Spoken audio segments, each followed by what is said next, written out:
Hey! Welcome to The Monitor. I'm Peter Rubin at Wired, and let's get into it with an album this week. We usually kind of slip this in the middle or put it at the end. Let's start it off, and that album is Anything in Return by Toro. You probably don't know him by his birth name, Chaz Bundick, or if not his birth name, then what has become his birth name or something. At any rate, Toro, the name that will be affiliated forever alongside the term chillwave. Do you hate that word? So do I. I think so does Toro, because he has proclaimed that he is kind of moving away from the languorous electro pop that Toro and Washed Out and Neon Indian and all these other groups have kind of peddled in for the last couple of years. So he's kind of moving in more of a disco-y direction. He had the side project that he was doing that with.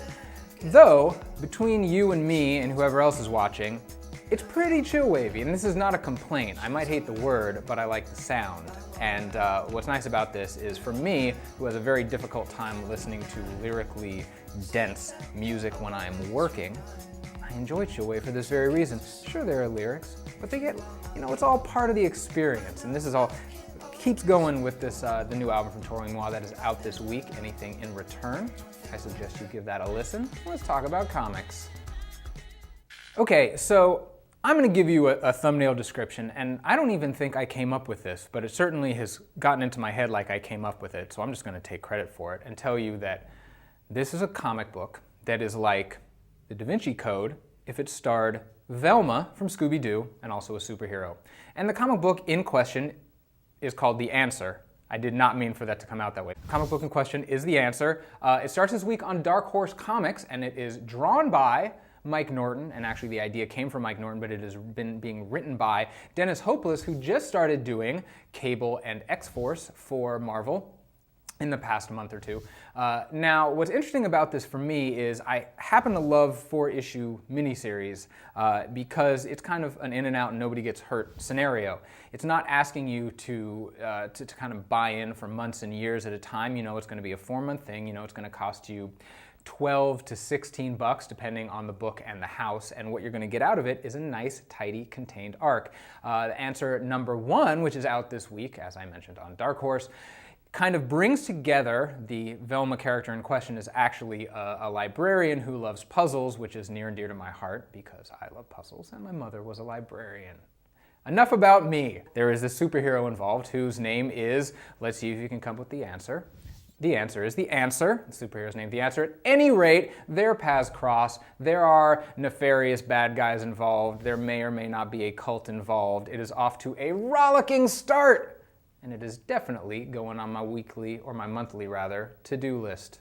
I don't keep a pull list because I read it all digitally, but you know what I'm saying. At any rate, The Answer starts this week for the next 4 months on Dark Horse. Let's talk about TV.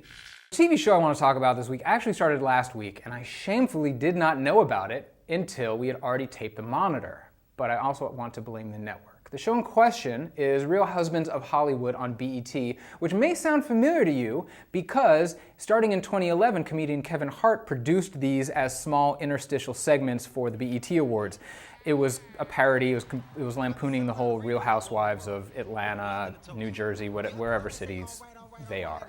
I don't watch them, but I am aware of them. But this is fantastic, and it is now a show on BET. Kevin Hart took the idea, spun it out into a whole mockumentary series, and it is hilarious. It stars Kevin Hart and Boris Kodjoe and Dwayne Martin and Nelly, yeah, seriously, and Robin Thicke and Nick Cannon. That is kind of the core group of guys who are all married to women who are more powerful and famous than they are.